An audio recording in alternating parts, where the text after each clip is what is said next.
Ce match fait l'objet de toutes les attentions au plus haut sommet de l'État. Les regards se tournent notamment vers Matignon.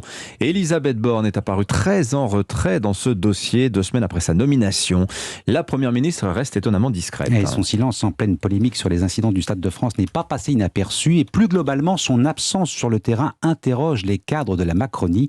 Et les critiques commencent à fuser. Arthur Delaborde. Oui, elle n'a pas dit un mot sur le fiasco du Stade de France. Elisabeth Borne reste prudemment en retrait du scandale. Elle préfère peser dans l'ombre, explique un cadre de la majorité qui relève aussi son absence hier lors d'une réunion à Matignon sur le dispositif de sécurité pour le match de ce soir à Saint-Denis entre la France et le Danemark. J'aimerais bien avoir un peu plus à la manœuvre, confie un haut responsable de la Macronie. Mais dans l'immédiat, Elisabeth Borne se concentre sur le double défi qu'elle a à relever. D'une part, mettre en œuvre la planification écologique en cherchant à incarner la nouvelle méthode vantée par Emmanuel Macron. Et d'autre part, mener sa première campagne dans sa circonscription du Calvados qu'elle arpente tous les week-ends.